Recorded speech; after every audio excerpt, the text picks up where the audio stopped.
শিক্ষার্থীরা এখন পড়ার টেবিলমুখী। অটোপাসের রীতি, শিক্ষকদের জবাবদিহিতা সহ সর্বোপরি শিক্ষা ব্যবস্থার ঘুরে দাঁড়ানোর প্রচেষ্টা নস্যাতে চলছে ডিজিটাল মব, যা মোকাবেলা করতে গিয়ে হিমশিম খাচ্ছে সরকার।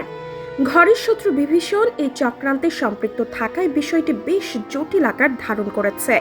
গত 22 আগস্ট মন্ত্রিসভা রদবদলে তারা শিক্ষামন্ত্রী মিলনের বিদায় নিশ্চিত করে।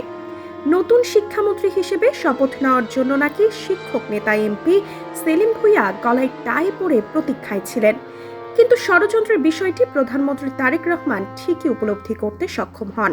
উল্লেখ্য, রাজধানীর মিরপুরস্থ মণিপুর স্কুলের ম্যানেজিং কমিটির তালিকায় দৈনিক দিনকালের সাংবাদিক মানিকের অন্তর্ভুক্তি হয় প্রধানমন্ত্রীর কার্যালয়ের সুপারিশে, অথচ এ নিয়ে খোদ মন্ত্রী এহসানুল হক মিলনের বিরুদ্ধে সোশ্যাল মিডিয়ায় 50 লাখ টাকা ঘুষ গ্রহণের অভিযোগ।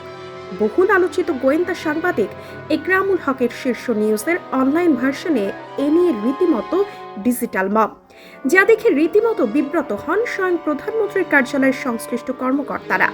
শিক্ষামন্ত্রী মিলনের একমাত্র মেয়ে তানজিদার মাথায় বৃষ্টির পানি পড়লে জ্বর আসে, তাই তিনি নিজের মেয়েকে ফার্মের মুরগির সাথে তুলনা করে প্রসঙ্গক্রমে কথা বলেন ঢাকা সিটি কলেজের এক এইচএসসি পরীক্ষার্থীর সঙ্গে। ব্যাস শুরু হলো ডিজিটাল মব।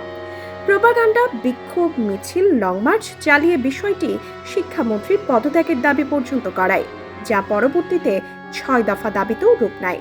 জানা গেছে, এই কৃত্রিম ডিজিটাল মব সৃষ্টির নেপথ্যে কলকাঠি নেড়ে শিক্ষামন্ত্রী তথা প্রধানমন্ত্রী তারেক রহমান সরকারের ভাবমূর্তি ক্ষুণ্ণে লিপ্ত ছিলেন বহুল আলোচিত শিক্ষক নেতা নবাগত এমপি সেলিম ভুঁইয়া গং।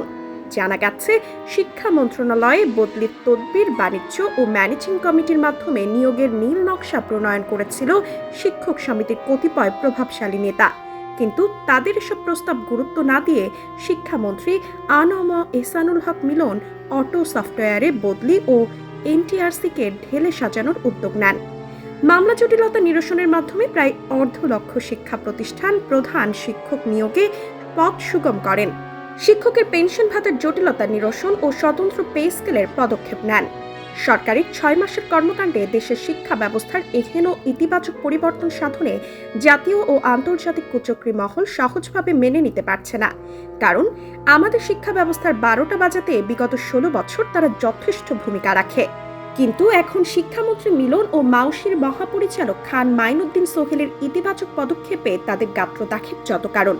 তাই শিক্ষা ব্যবস্থার অগ্রগতিতে প্রতিবন্ধকতা সৃষ্টিতে টার্ম কার্ড হিসেবে ব্যবহার করা হয় তৃণমূল পর্যায়ের শিক্ষক সমিতির নেতাদের। তাদের মাধ্যমে সোশ্যাল মিডিয়ায় চালানো হয় মন্ত্রী মিলন ও ডিজি সোহেলের বিরুদ্ধে ডিজিটাল মব। দেশের শিক্ষা ব্যবস্থা ধ্বংসের নেপথ্য সক্রিয় জাতীয় ও আন্তর্জাতিক এই চক্রটি সম্পর্কে সরকারের গোয়েন্দা সংস্থাগুলোর হাতে এসেছে গোপন তথ্য উপাত্ত, যাতে রাজনীতিবিদ, শিক্ষক নেতা, কোচিং ও গাইড বই চক্র জড়িত।